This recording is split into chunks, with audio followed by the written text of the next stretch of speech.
Don't watch this if you're alone right now, because some people who finished this video said something was still there after it ended, watching them. But you clicked anyway. Welcome to Everything Creepy Files. Now turn off the lights, put on your headphones, and don't look away. I need you to understand something before I start. I have done over 200 urban explorers, abandoned hospitals, decommissioned military bases, flooded subway tunnels, a chemical plant in rural Louisiana that had been sealed since 1987 with the original hazmat warning tape still across the doors. I have crawled through places that would stop most people's hearts. I have slept in condemned buildings. I have eaten lunch in the middle of operating rooms that hadn't been cleaned since the patients left. I am telling you this not to impress you. I'm telling you this because I need you to understand what my baseline is. I need you to understand that when I say something frightened me, I am not using that word lightly. I am not someone who gets scared. And I need you to understand something else. I don't fully remember all of what happened inside Trans-Allegheny Lunatic Asylum. Not all of it. There are gaps. There are things I find on my own camera footage that I don't remember filming. There are moments in the recordings where I hear my own voice saying things I have no memory of saying. That part took me a long time to accept. But the part that keeps me awake isn't the gaps. The part that keeps me awake is what is in them. Let me start at the beginning. Trans-Allegheny had been on my list for almost 2 years before I finally arranged access. If you don't know the building, the short version is this. It is a massive Gothic Italianate asylum in Weston, West Virginia, built out of hand-cut blue sandstone starting in 1858, designed to hold 250 patients, and at its peak in the 1950s holding more than 2,400. It operated as a state psychiatric facility until 1994. It is one of the largest hand-cut stone buildings in the United States, possibly in the entire Western Hemisphere. There are 4 main wards, dozens of sub-corridors, tunnels beneath the ground floor, an entire tuberculosis ward that was added in the 1920s, a medical building, a receiving room, a morgue. It is not a small place. That is important. Remember that. The building is open for official ghost tours now. You can pay $30 and get a flashlight and a guide who walks you through Ward 1 for 90 minutes and tells you about the electroshock treatments, and then sells you a shirt in the gift shop. I am not interested in that version. I reached out through a mutual contact to the organization that manages the property, and after several months of back and forth, I arranged what they call an independent overnight access permit. Basically, you sign a stack of liability waivers. You pay a significant fee. You agree not to damage anything. And they unlock the building for you at 9 p.m. and lock you back in until 6 a.m. Lock you back in. That is their phrase. Those were the words the property manager used on the phone. I thought it was just a figure of speech. I brought 3 cameras, a Sony A7's III for the main footage, a GoPro for the chest mount for walk and talk sections, and a small static camera I could set up to capture a room while I moved through it. One of those wide-angle security cam style things I've used for years. I also had a handheld digital audio recorder because camera mics are terrible in large stone rooms, and I've learned that lesson expensively. I had my phone. I had 4 battery packs. I had a headlamp plus 2 backup flashlights, plus a lantern. I had a sleeping bag in my backpack that I never planned to use. It is just something I carry for longer overnight explorers. Habit more than intention. I also had, and this is relevant, a full floor plan of the building. Not the one they give to tourists. A proper architectural plan. The kind drawn up for a historic preservation survey, with all 4 wards laid out across 2 pages with measurements and room identifiers. I'd found it in the West Virginia State Archives after about 3 hours of digging. I'd laminated it. I knew the building before I walked into it. Or I thought I did. I arrived at the property around 8:30 p.m. on a Thursday in late October. Not Halloween, let me be clear. The weekend before. If I'd planned around Halloween, I'd have been competing with their ticketed events, and the whole place would have smelled like fog machine fluid. I wanted the building empty. I wanted quiet. The sky that evening was overcast, that flat gray white, That means the cloud cover is thick enough to block all the stars. No moon visible. The building rose up against it like something cut out of the sky rather than built. I've seen it in photographs, but photographs don't prepare you for the scale. It is nearly 300,000 square feet of interior space. The main amphitheater is 4 stories of pale stone with a central clock tower rising another 60 feet above that. Standing in the parking lot with my gear bags, it looked less like a building and more like a country. A separate jurisdiction, the property manager was a woman named Carol. She met me in the parking lot with a clipboard and a ring of keys. She was maybe 55, the kind of no-nonsense competent that I associate with people who have worked the same job for decades and stopped feeling the need to perform friendliness about it. She walked me through the liability paperwork fast. She'd clearly done it many times. And then she handed me the key ring. Not 1 key, not 2, 14 keys, each one labeled with a small tag. She went through them: main entrance, Ward A, Ward B, Ward C, Ward D, the medical building, the TB ward, the tunnel access in the basement, 3 different sub-corridor gates, the morgue building, the roof access if I wanted it. Does everything unlock? I asked. She looked at me. Everything on that ring unlocks what it says on the tag. There are a few other locked areas in the building that aren't on the ring. I asked what was in them. Storage, she said. Old equipment. Nothing interesting. She said it the way people say things when they're not technically lying. I noted it and moved on. She gave me a number to call in case of emergency, confirmed the 6 a.m. pickup, and told me one thing before she left. If you hear something you can't explain, she said, give it a minute before you react. Most of the time it is the building settling. The stone does things and temperature changes. I told her that was good to know. She looked at me for a moment longer than the conversation called for. Then she got in her car and drove away. I stood in the parking lot for a moment with 14 keys in my hand and approximately 250,000 square feet of abandoned asylum in front of me. I felt something I can only describe as appetite. That is the only word for it, the feeling I get at the beginning of a really good explore. Not excitement, exactly, not adrenaline. Something more like the feeling of sitting down to a meal after a long day. Anticipation. Readiness. I didn't feel afraid. I want to be specific about that. I have been inside hundreds of buildings. I have been inside places that killed people. I have stood in rooms where terrible things happen. I have never once, standing outside a building about to go in, felt afraid. That record held that night. For a while. The entrance to the main building is through a heavy wooden door set into the stone, with an iron handle that requires both hands and some weight behind it. I'd seen this in tour footage. I knew what to expect. I got both cameras running, the Sony on a shoulder rig, the GoPro on my chest, and I pushed through. The air that came out was immediately notable. Not the musty water smell of most abandoned buildings, not the chemical smell of old hospitals, not rot or mildew or anything I'd smelled before exactly. It was dry, extremely dry for a stone building in West Virginia, and it was cold, not dramatically cold, not the supernatural cold of movies, just colder than the air outside by several degrees. Dry and cold, and underneath both of those things, something else, faint, something mineral and old, like the smell of a very old library, like paper and stone and whatever time smells like when it accumulates. I did my usual intro piece to the camera. I'd done it so many times it is automatic, almost ceremonial. Here's where we are. Here's the history. Here's what we're looking for tonight. I don't know why. There was something about the entrance hall that made me not want to talk at length. The acoustics, maybe. My voice came back off the stone walls in a way that sounded different. Not an echo exactly. More like the room was absorbing the sound and giving something back that wasn't quite identical. I know how that sounds.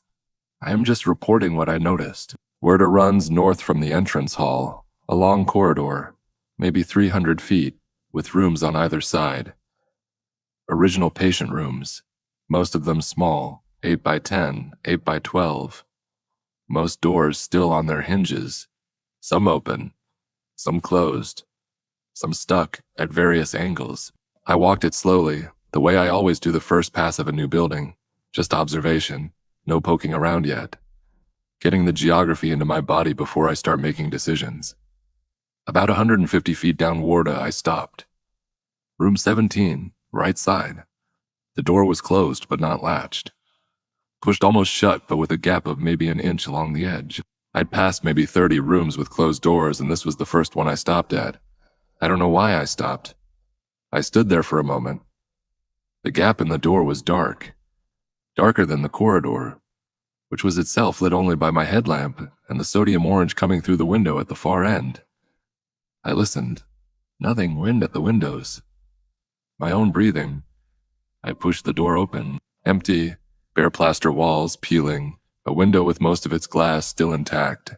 The floor original wood, warped and grayed. Nothing in the room except a metal bed frame pushed against the far wall. And on the bed frame, something that shouldn't have been there. The photograph, face down. On top of the frame, propped carefully against the wall so it wouldn't slide. I crossed the room and picked it up. It was a family photograph. Modern, color printing, glossy finish, recent enough that the colors were still bright. A woman, maybe 40, and 2 children, a boy and a girl. They were in front of what looked like a Christmas tree. They were smiling. They looked completely normal. On the back, in blue pen, the name Marcus, and a phone number with a West Virginia area code.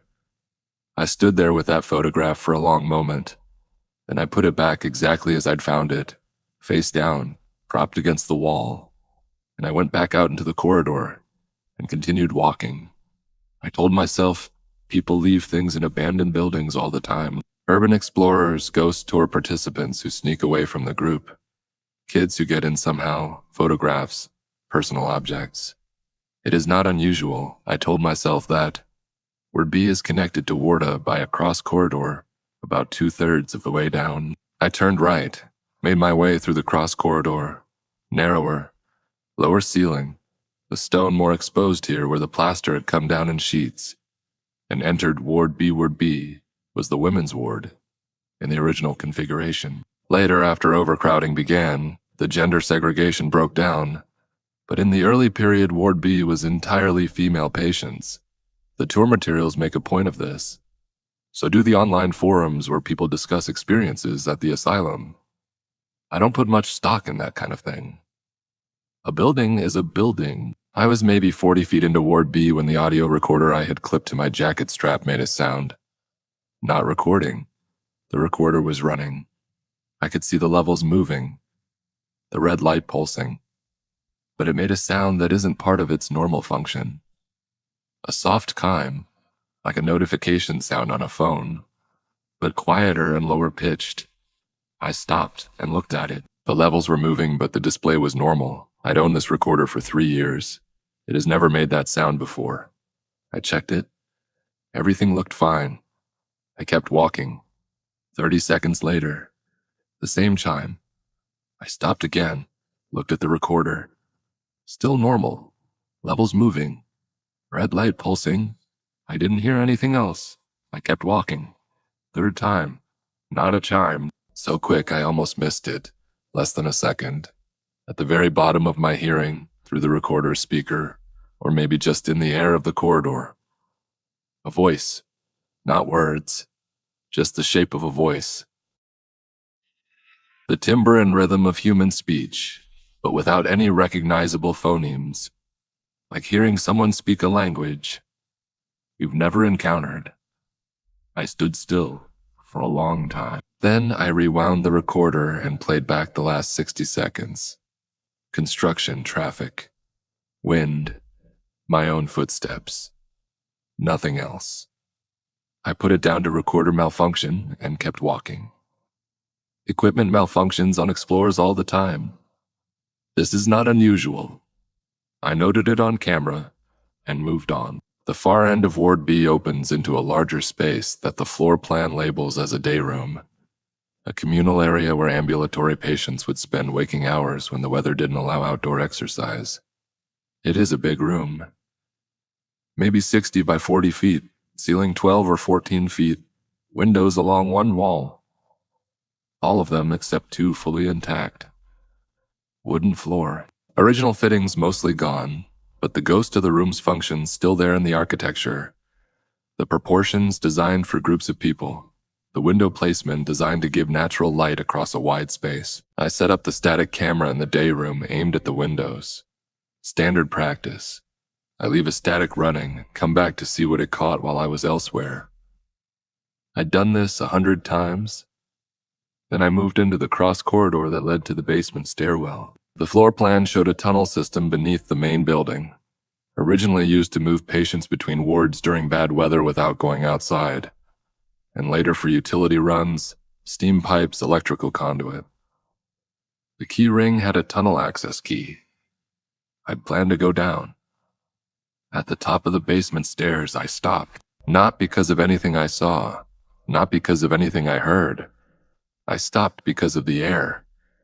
The air coming up the stairwell from the basement was different. Not temperature. It was the same dry cold as the rest of the building.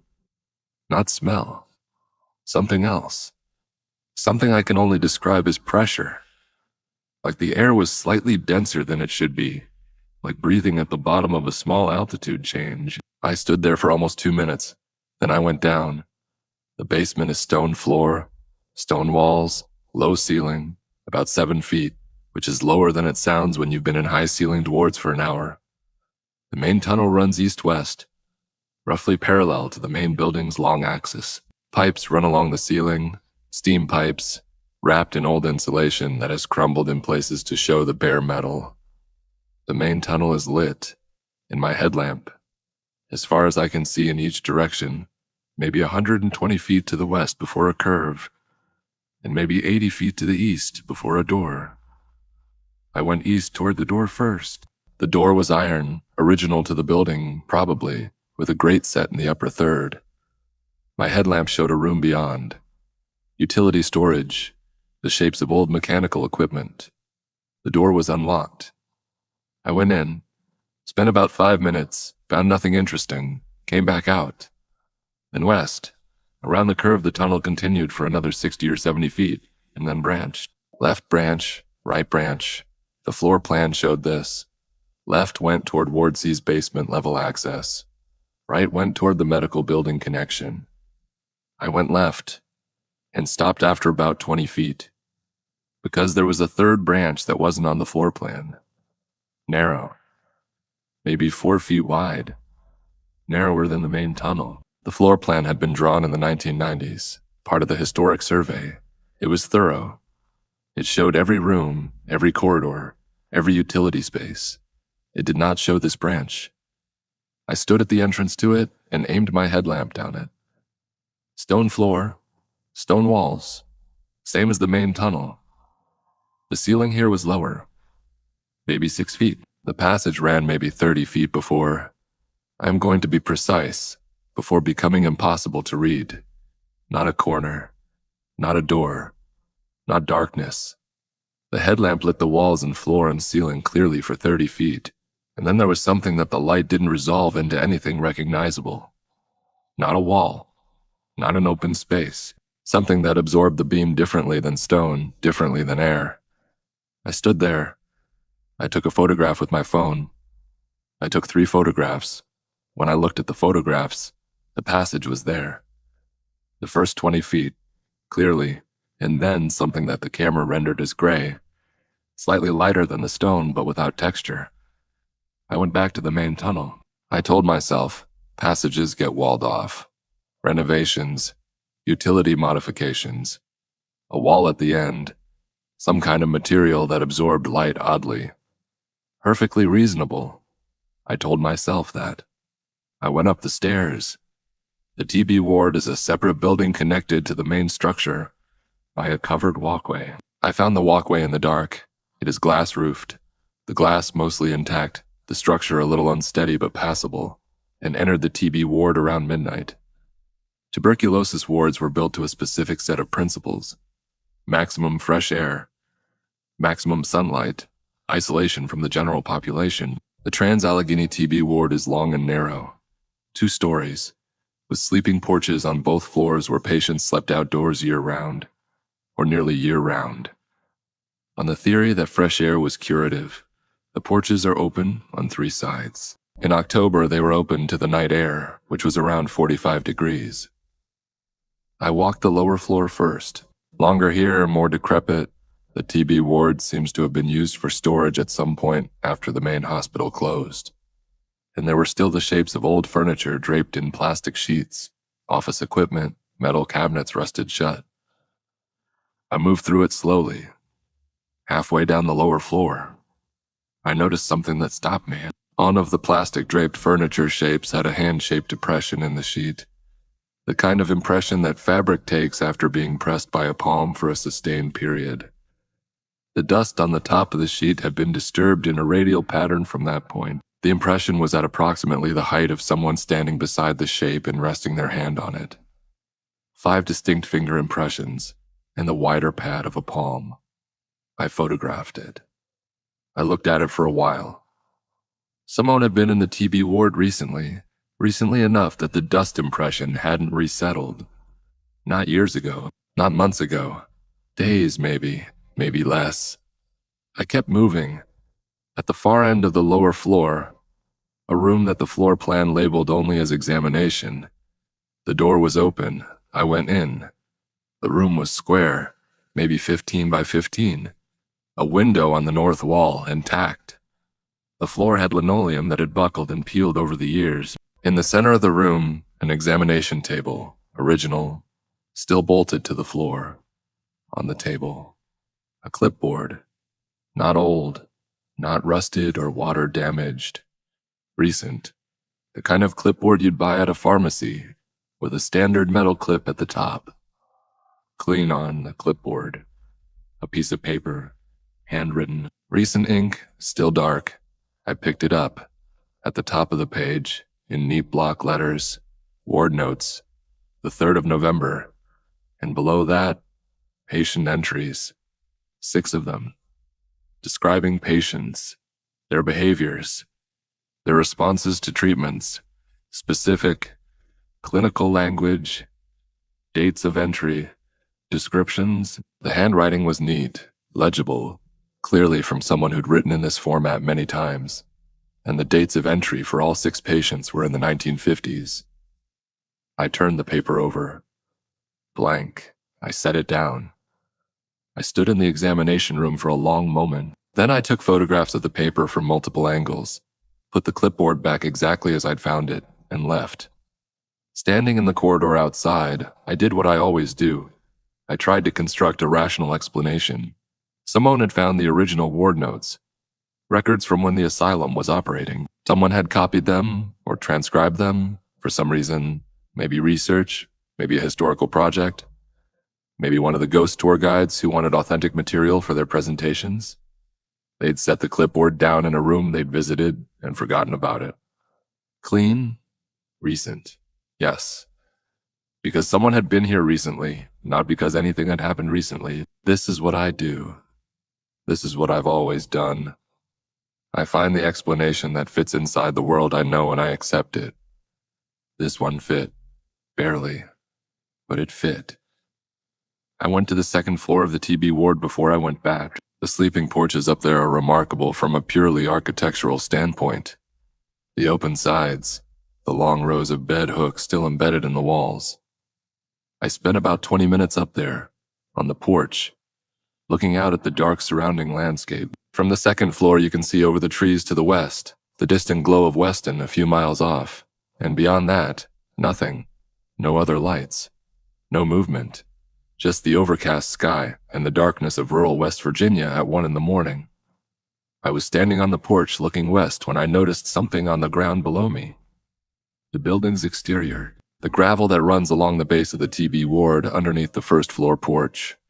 My headlamp reached it from this angle. There were footprints in the gravel, coming from the direction of the main building, following the base of the TB ward east, then turning toward the entrance I'd come through. I stood and looked at them for a long time. My own footprints were there. I could see them, the distinctive tread pattern of my boots from when I'd approached. The other footprints were different, smaller, narrower, a different tread pattern entirely. They had come after mine. The gravel was loose enough that you could read the layering. My prints underneath, the other prints on top. Someone else had entered the TB ward while I was inside it. I went back downstairs immediately. The lower floor was empty. I moved through it fast, checking doorways, the examination room, the storage corridor, the stairwell I'd come up. Empty, empty, empty. The entrance I'd come through, still unlocked, the handle lever exactly as I'd left it. I stepped outside and looked at the gravel, the footprints leading in, and then, coming out, nothing. No footprints leaving. The gravel alongside the building, in both directions from the entrance, undisturbed. Whoever had come in hadn't gone out, or they were still inside, or they'd gone out somewhere else. I checked every exit in the TB ward. There were 3 others, 2 ground floor doors and 1 to the covered walkway. All 3 were locked. Keyed locks from the outside. None with key access from inside. You could go out, you could not go back in. The locks were set up for egress only on those 3. No one had gone out those exits or they'd have been locked out. And they weren't standing behind any of the doors I'd checked. I went back through the walkway to the main building. Going fast. Not quite running. Not quite. I went back through the walkway to the main building and kept moving, and I want to be honest that something had shifted in how I was relating to the building around me. Not fear. Something more like heightened attention. The feeling of a system going to a higher alert state. My thoughts were clearer and faster. My hearing felt sharper. I was aware of every sound. Ward C is the floor plan's designation for what the tour materials call the most heavily trafficked part of the building, in terms of reported experiences, in terms of online discussion, in terms of the reason most paranormal investigators want access. I do not believe in paranormal activity, but I was aware that Ward C had a reputation, and I was noting that awareness, that is all. It is a long ward, like A and B. The rooms here are slightly larger than in Ward A. Later construction, different standards. The walls have been painted multiple times over the decades, and the layers of paint are peeling off in sequence, showing a kind of archaeological cross-section of the building's history. The most recent layer a pale institutional green. Beneath it a cream beneath. Then a gray blue. Beneath that down to bare plaster in some places. I was 3/4 of the way down Ward C when I heard it. Not the recorder. Not the ambient sound of the building. This was clear, distinct, unmistakable. Footsteps. Somewhere behind me in the corridor, the flat unhurried sound of someone walking on old wooden shoes. Not sneakers, not boots, something with a hard sole, 4, 5, 6 steps. Then stopping. I stopped. I turned around. My headlamp lit the corridor back to the cross-corridor junction. Maybe 120 feet. Empty. No one. Nothing. I stood there for 30 seconds. Nothing moved. I turned back and kept walking, 20 feet further down. Footsteps again, behind me. The same cadence. Same surface sound. 4, 5, 6 steps, stopping when I stopped. I did not turn around this time. I stood still and I listened. The footsteps did not resume. I turned around slowly. Corridor empty. My headlamp showed everything clearly for 100 feet in each direction. Nothing, I said out loud, to whoever or whatever was behind me. I can hear you. You don't have to follow at a distance. Silence. If you work here, or you are here on your own. I have legitimate access for the night. I am not going to cause any trouble. Silence. I waited. Then I turned around and walked, a little faster than before, to the end of Ward C. Ward D is the last of the 4 main wards and the hardest to access. It had been the ward for the most severely ill patients in the later decades of the hospital's operation. And when the historic preservation work was done in the 90s, Ward D was documented as having the highest rate of physical deterioration Several sections of the floor were marked as unsafe. My independent access permit excluded Ward D entirely. The key ring didn't have a Ward D key. But the door at the end of Ward C that connected into Ward D was not locked. I stood at it for a minute. The handle was a standard lever. No keyway, just a lever. I tried it. It opened. I did not go in. I stood in the doorway with my headlamp showing the first 10 or 15 feet of Ward D. The same corridor format as the others, but darker. The windows here boarded on the outside, so no ambient light at all. And the floor visibly worse. The wood buckled and in places collapsed to show the underlying structure. I could smell the difference. Damp here, where the other wards had been dry. Water damage somewhere above. I stood in the doorway. From somewhere in the darkness of Ward D past the reach of my headlamp. Not close, not immediately behind the first corner. Somewhere deep in the ward. A sound. I would describe it as a chair. The sound of a chair being adjusted on a hard floor. The squeak and drag of wooden legs on wood or stone, like someone settling in. Once, just once. I closed the door. I stood with my back against it for a moment. Then I went back down Ward C, through the cross corridor, and into the entrance hall. The thing about a building this size, and I've said this in videos before, it is something I genuinely believe, is that it has its own acoustic character. The same way a concert hall has an acoustic character. The shape of the spaces, the materials, the way sound moves through them, all of this creates a signature. When you spend enough time in a large building, you start to hear that signature. You develop a sense of which sounds belong to the space and which don't. By 2 AM I had been in Trans-Allegheny for 5 hours. I had been through most of the accessible areas of the main building, through the TB ward, into the basement. I had a sense of how the building sounded. What I was beginning to notice, and I want to be precise here, was that the sounds that didn't belong were not random. They had a pattern. The footsteps in Ward C had been behind me, equidistant, matching my pace. Earlier, in Ward B, the recorder had made sounds at intervals. Not random, not continuous, but at intervals, like punctuation. In the basement, standing at the entrance to the unmapped passage, the sound I'd heard, which I hadn't described yet because I'd initially discounted it, had been low, below the threshold of the recorder's useful range, a vibration as much as a sound, regular, rhythmic, like a very slow heartbeat pattern, not random, not the building settling. I was standing in the corridor outside Ward C, thinking about this, when my phone rang. My phone, actual ringing. Not a text, not a notification, a call. I had no signal. I had checked signal on arrival. 1 bar at the entrance, 0 bars anywhere inside the building. I had been relying on the building's Wi-Fi for the channel's backup upload, and even that was weak. My phone was ringing with 0 bars of signal. The number was the West Virginia area code number from the back of the photograph I'd found in Ward A. Room 17. The name Marcus. I stared at the screen. 4 rings. 5. I answered it. Not phone static, not the digital age silence of a dropped call. Analog static, the sound of frequency. White noise with grain to it, the kind of static you'd hear on an AM radio between stations at night. I said hello. The static continued for 3 seconds, and then, very quietly from within it, not replacing it, not pausing it, from within it, layered under it, I heard breathing. Slow, regular breathing.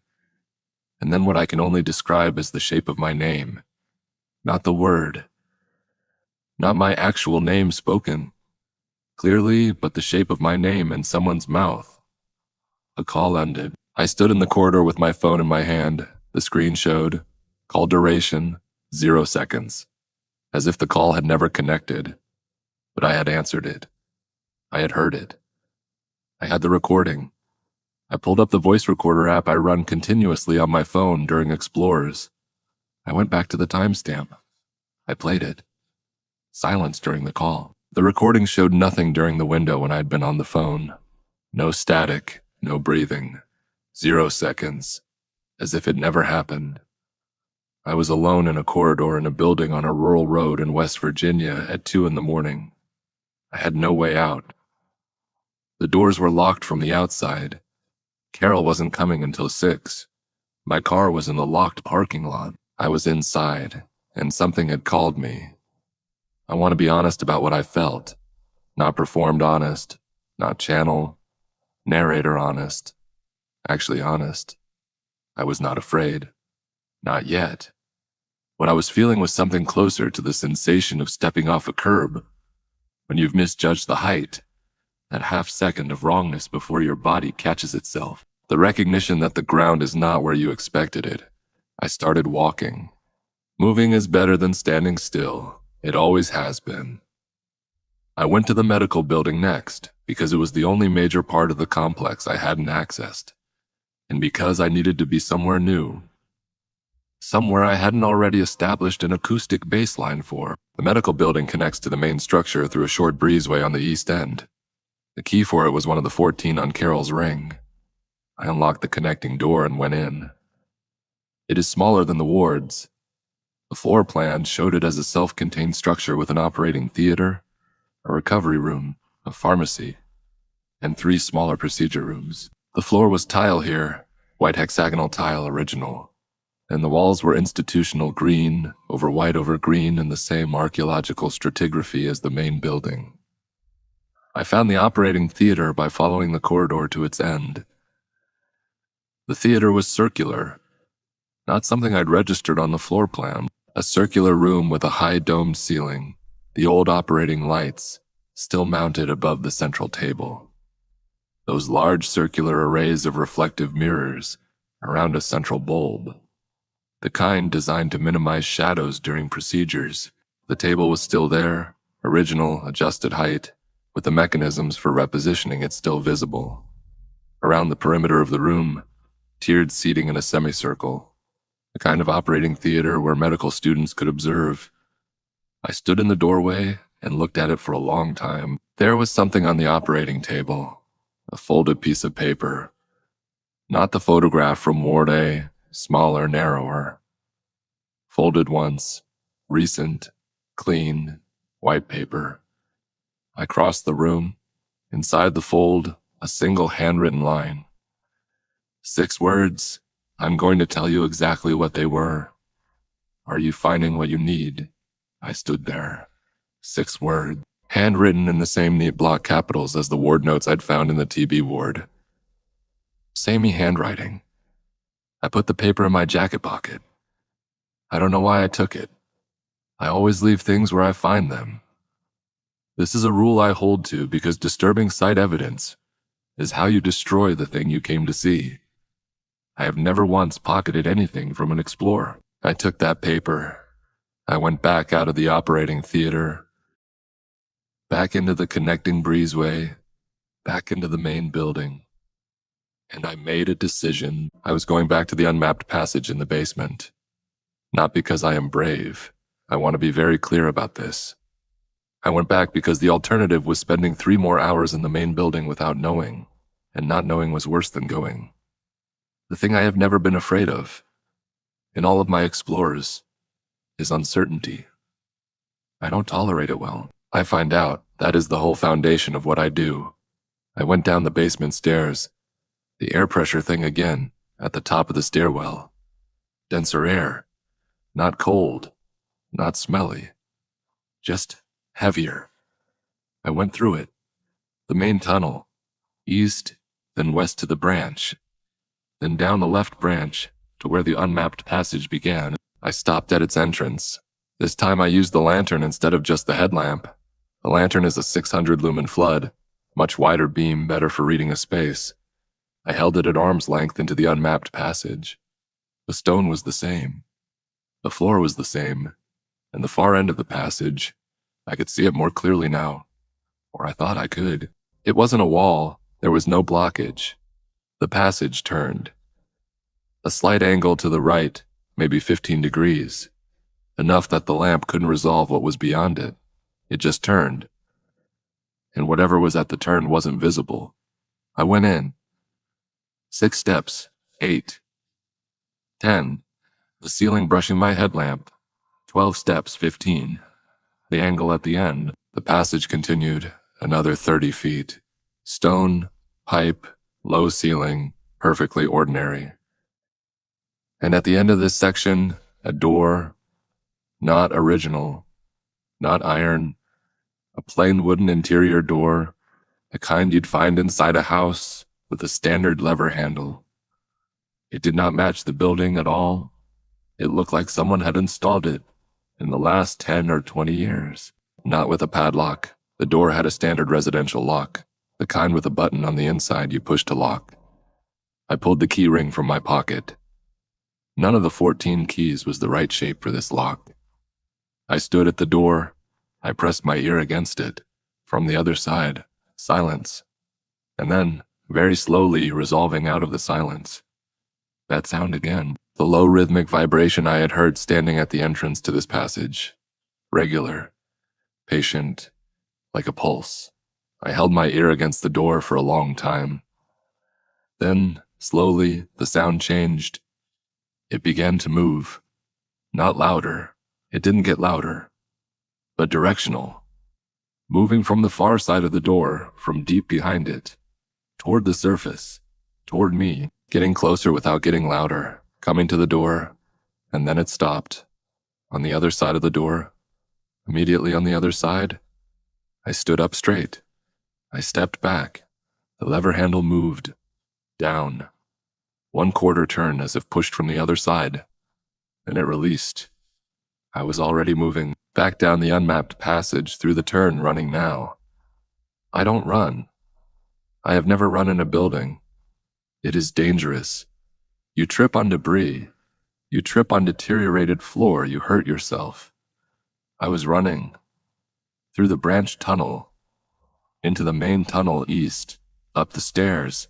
I came up the stairs into the first floor corridor at full speed and almost went down on the stone floor getting traction. I got my back against the corridor wall and stood there, breathing. The basement door was still open behind me. I listened. Nothing from below. No footsteps on the stairs.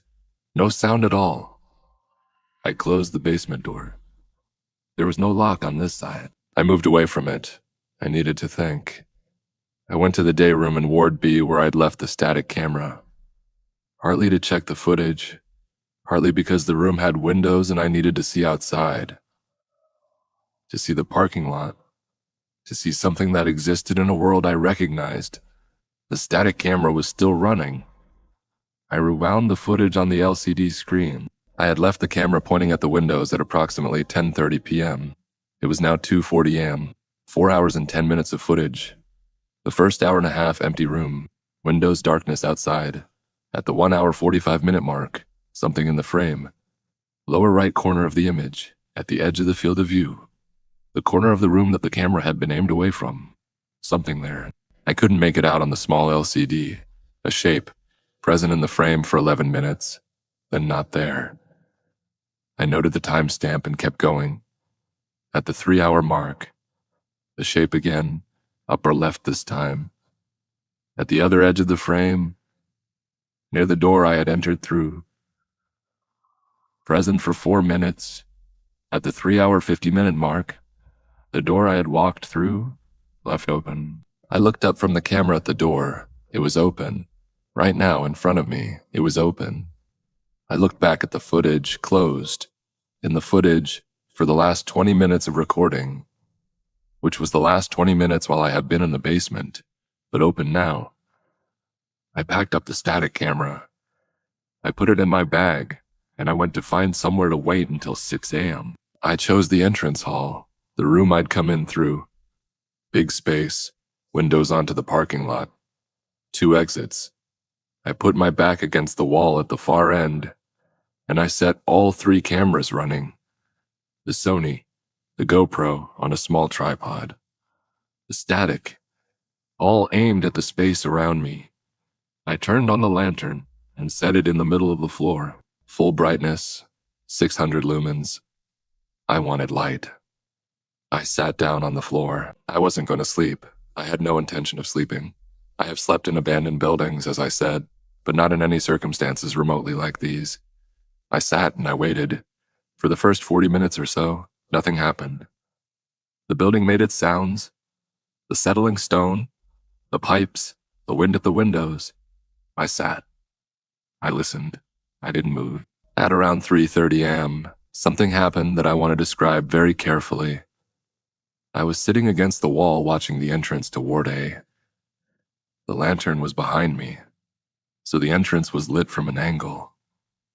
Indirect light, warmer than my headlamp, and in that light, very faintly, I could see something I hadn't registered when I'd walked into Ward 7 hours ago. On the wall at the entrance to Ward A, approximately at eye height for a standing adult. Writing? Not graffiti, not scratched in, written in something dark. I thought first it was marker, but it had a quality to it that didn't look like marker in the light. Darker, more absorbed into the surface, almost as if it had been written directly into the plaster. I got up. I walked to the entrance. I looked at it. A list. Vertical. 15 or 20 names. First names only, some of them old-fashioned. Agnes, Ruth, Henry, James, Clara, Martin, Pearl, Thomas, and so on. Down the wall. Small handwriting, careful and even. And at the bottom of the list, separated from the others by a space, in slightly larger letters than the rest, Lev, my channel name, not my real name. My channel name. I stood very still. I looked at the writing for a long time. The names above mine were old names. Agnes, Ruth, Henry. These were names from the generation that had been in this building when it operated. When it was full. When 2,400 people lived in these wards. And my name at the bottom of their list. I photographed it. Then I went back to my spot against the wall and I sat down. And then, at around 4 a.m., I heard the screaming. I have to be careful about how I describe this. I have read accounts of people reporting screaming in this building and I've always discounted them. The mind under stress pareidolia sound the same way at pareidolia's images, assembling meaning from noise. I know this. I believe it. What I heard at 4 a.m. was not ambiguous. It came from Ward A, which was, I'd come from the entrance hall through Ward A when I first arrived, and I was back in the entrance hall now. So Ward A was the corridor immediately adjacent. Close. One voice. A woman's voice. Not a scream of pain. Not the acute high sound of sudden pain. Long, sustained. The sound of extended ongoing distress. The kind of scream that isn't a reaction but a statement. 10 seconds. 15. I was on my feet before I knew I was moving. It stopped. I stood there, facing the entrance toward a silence. And then, in the silence, something else. A voice, not a scream. Conversational, normal volume, from somewhere in Ward, maybe 50 or 60 feet away, around where room 17 was, where the photograph had been. A man's voice, speaking calmly, as if on a phone. I couldn't make out words, just the rhythm and tone of normal speech. Patient speech, the way you speak to someone who needs things repeated. Then the woman's scream again, brief this time, sharp, then the man's voice, and then another voice, higher, younger. I took 4 steps toward Ward A, and every light I had went out at once. Headlamp, lantern, GoPro light, the Sony's built-in, every source of light in the entrance hall, simultaneously. Darkness, not gradual darkness, immediate, complete. I knew. I know. That lights don't do this. Headlamps run on separate batteries from each other. The lantern has its own independent battery system. These things don't fail simultaneously. This isn't possible. I stood in the complete dark of the entrance hall of Trans-Allegheny Lunatic Asylum, and I listened to voices in Ward for approximately 45 seconds. During those 45 seconds, the third voice joined the first 2. Male, older, the cadence of authority, and under all of them, That rhythmic low sound from the basement, now somehow present on the ground floor, in the walls themselves. Then all the lights came back on. Simultaneously, the voices stopped. The sounds stopped. My hands were shaking, both of them. I couldn't feel my fingertips properly. Whether from cold or adrenaline, I don't know. I did not walk into Ward A. I sat back down against the wall in the entrance hall, and I watched the entrance to Ward A for the next hour and 47 minutes until I heard Carol's car pull into the parking lot at 5:58 a.m. She unlocked the main door from outside. I was already at it. I pushed through before she had it fully open. The cold morning air, the parking lot, the overcast sky, her car with the engine running. She looked at me. "You are waiting at the door," she said. Yes. She looked past me into the entrance hall. Any problems? I thought about everything that had happened. The photograph, the phone call, the ward notes, the unmapped passage, the door handle, the static camera footage, the screaming, the lights, the list of names on the wall, my name at the bottom of the list. "What is behind the locked door in the unmapped tunnel in the basement?" I said. "The one that is not on any floor plan." Her expression didn't change. She looked at me for a moment. "I don't know what you are referring to," she said. "There is a passage off the left branch of the basement tunnel, heading west-northwest, roughly 35 feet, with a right-angle turn. At the end, there is a plain wooden door. Residential lock. Not original to the building. Our basement has been structurally assessed multiple times," she said, "for the historic preservation work. I am not aware of any spaces like that." She held my gaze. Her expression was professional. Steady. She was lying. I have been lied to before and I know what it looks like. "Thank you for the access," I said. "I'll have the keys back to your office by end of day." She nodded. She looked past me into the entrance hall one more time, and she got back in her car. I walked to my car and sat in it for a long time before I drove anywhere. I spent the next 2 days going through the footage.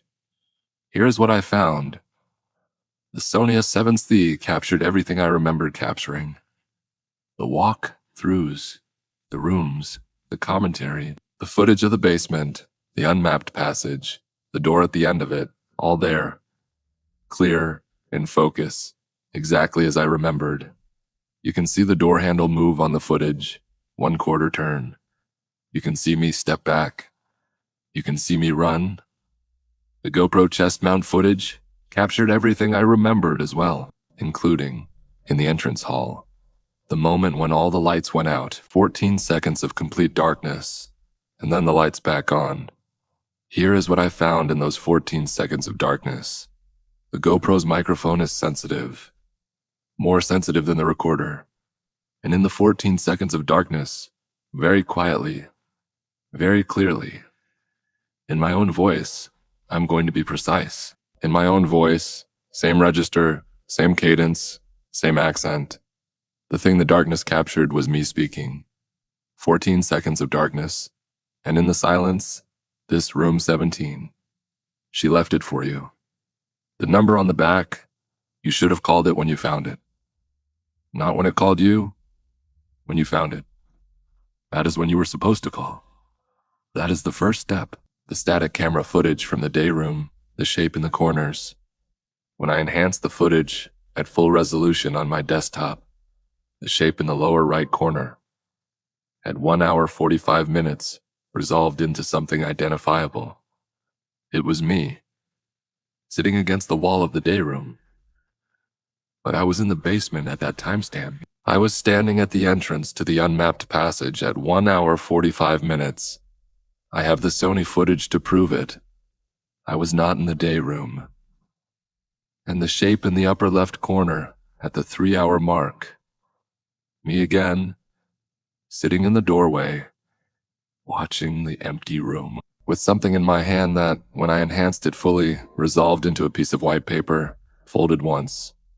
The note from the operating theater, which I hadn't found yet at 3 hours in, which I hadn't found until at least 3 hours 20. And the phone call, I went back to my phone. The call log, the window for the call, the number that called me, Marcus's number from the back of the photograph, does not appear in my call log. There is no incoming call in my log for that night. This I expected. I'd checked already. What I had not checked was the outgoing log. At 2:37 a.m., there is an outgoing call in my log. 11 minutes long, connected to a number I don't recognize. Not Marcus's number, a different number. Local West Virginia. I didn't make that call. I was sitting on the floor of the entrance hall at 2:37 a.m. My phone was in my jacket pocket. I called the number. It rang 4 times. Then, a voicemail greeting. A woman's voice, clear and calm. Hi, you've reached the voicemail of Carol Mattingly, property coordinator for the Trans-Allegheny Lunatic Asylum Trust. Please leave your name, number, and reason for contact, and I will return your call within 1 business day. I sat with the phone against my ear long after the tone sounded. My phone made an 11-minute call to Carol while I was sitting in the entrance hall. Not me. Not anyone I saw in the building. Something that had my phone placed a call to the property manager from inside the building at 2:37 a.m. Something using my phone. Something that sounded presumably like me. Because what else would it have used, if not my voice? And Carol, who unlocked the building and locked me in, had received that call. 11 minutes of it. And the next morning, she had stood in the parking lot and listened to me describe the unmapped passage and said, with a steady professional expression, I am not aware of any spaces like that. What did she hear in 11 minutes? What was said to her, in my voice, from inside that building? What did she know when she looked at me that morning that I didn't know yet? Here is what I've been sitting with since I got home. Here is the part I haven't been able to resolve. I know what I experienced in that building. I know what I did, what I found, where I went. I have the footage. I can walk through every minute of it. But the footage also shows me doing things I didn't do, being in places I wasn't speaking, words I have no memory of speaking. There are 2 explanations. The first, something in that building used me, used my body, my voice, my hands, used me to make calls, to sit in rooms, to say things in 14 seconds of darkness. And the part of me that was being used has no memory of it, because whatever was using me filed those minutes aware I can't access. The second, I am misremembering. My sense of my own timeline in the building is wrong. Not because of something external, but because something happened to me internally. Some stress response, some dissociation that made me unreliable as a witness to my own presence in a place. I've been going back and forth between these 2 for 2 weeks. And then, 3 days ago, I found the thing I'd missed. In the Sony footage, the very beginning, the section I filmed in the parking lot before I went in, the intro piece, the piece I do by rote, automatic every time. I watched it back. In it, I talk about the building, history, layout, what I am hoping to find. The standard intro halfway through, there is a cut, a few frames missing. You can see the slight jump in the image. On the audio track, it is audible as a tiny discontinuity, the kind that happens if you pause recording and restart. I didn't pause recording. I never pause recording during an intro. I start the camera and I talk until I am done, and then I walk into the building. I have done this identically 200 times. I should not have paused recording during the intro, but in the section after the discontinuity, after those missing frames, something is different. I have watched this footage 40 times. I've shown it to 2 people. Both of them noticed it immediately, without me pointing it out. In the section before the discontinuity, I am wearing my headlamp on my forehead, as expected. In the section after the discontinuity, same parking lot, same lighting, same jacket, same everything. The headlamp is switched on. I always turn the headlamp on inside. Always. It drains the battery unnecessarily to have it running outside. It is automatic habit. It was off before the cut. On after the cut. Before the building. Before I went in, something turned my headlamp on in the parking lot. I don't know when it happened. I don't know what those missing frames contain. I don't know what was in the parking lot that the camera skipped over. But whatever was in Trans-Allegheny was not waiting for me inside the building. It found me before I ever crossed the threshold, and I have watched back my entry footage, the moment I pushed through the heavy wooden door. I have watched it back 40 times trying to confirm what I thought I saw. At the moment I push through the door and enter the building, my shadow falls across the stone floor of the entrance hall. Headlamp from behind me, throwing my shadow forward. One shadow, mine, and just at the edge of the headlamp's reach, at the far side of the entrance hall, in the darkness before my light reaches it fully, a second shadow. Already inside, already waiting, already still. I am going to post this footage, all of it, every camera, every timestamp, with the static camera footage synced alongside the Sony, so you can see both simultaneously, so you can see the timestamps match, so you can see me in two places at once. I am not asking you to believe me. I am not even asking you to explain it. I am asking you to watch. Because here's the thing I haven't said yet. Here is the thing I've been circling around for this entire account. The section where I talk in the darkness. The 14 seconds. The voice that uses my register and my cadence and my accent. I've transcribed it. I've typed it out. I've looked at it on the page. I said, Room 17. She left it for you. The number on the back. You should have called it. When you found it. Not when it called you, when you found it. That is when you were supposed to call. That is the first step. You skipped the first step. I found the photograph in room 17. I know I did. But I didn't tell you something about room 17. I didn't tell you this at the beginning, because I didn't understand its significance until I'd watched back all the footage. When I found the photograph, I described it. Woman, 2 children, Christmas tree. The name Marcus on the back. The phone number. But on the footage, the Sony footage, which has better resolution than my memory, the photograph isn't face down when I pick it up. It is face up.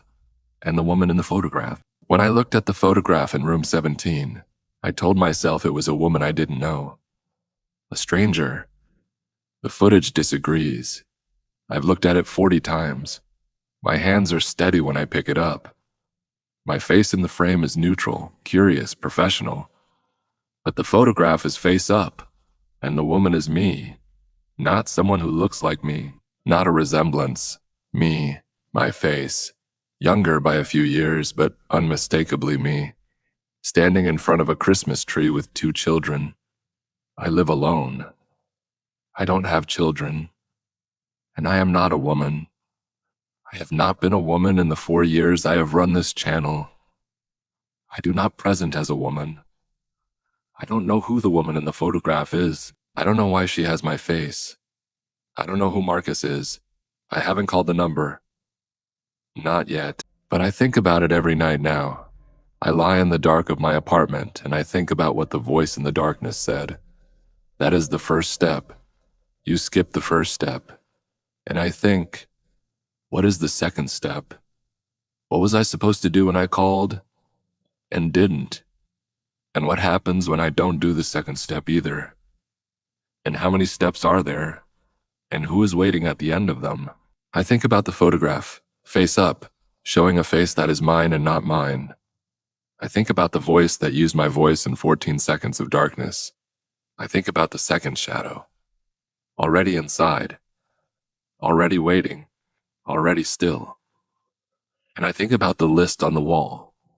The names above mine. Agnes Ruth. Henry James. Clara Martin Pearl.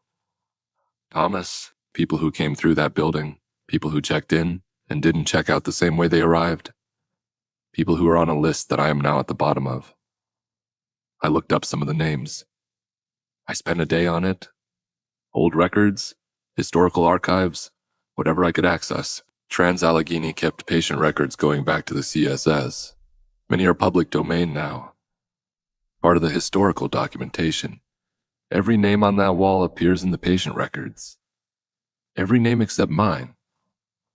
My name is not in any patient record. Of course it isn't. I was never a patient. I was there for 9 hours on an independent access permit and I left. But my name is on the wall, which means one of two things. Either someone put it there before I arrived, knew I was coming and added my name to a list of people who had passed through the building and been, in some way, marked by it, or the list updates itself. And my name was added while I was inside. I'm going to call the number. I've decided. I'm going to call it, and I'm going to have the recorder running, and I'm going to post whatever I find here in the comments or in a follow-up video or both. But I need you to know something first. I need you to understand this before I do it. If you watch the footage I'm going to post, the full 9-hour cut, all cameras synced, there is a moment at 4 hours and 12 minutes where the GoPro chest mount captures something in Ward B. In the cross corridor between Ward B and the day room, something at the edge of the frame. It is brief, less than 2 seconds, but if you slow it down to single frames, it resolves. It is a face, looking directly into the lens. It is not my face, but it is wearing my headlamp. And I just need you to know that before I call the number. I just need someone to know. I'm going to call it. And if the person who answers sounds like me, if the voice that picks up is mine, that is not me calling you. Don't follow the steps. Don't call back. And if you see an upload from this channel that you don't remember seeing before, a video with footage you recognize from this account but don't remember watching, don't watch it to the end. That is all I'm asking. That is all.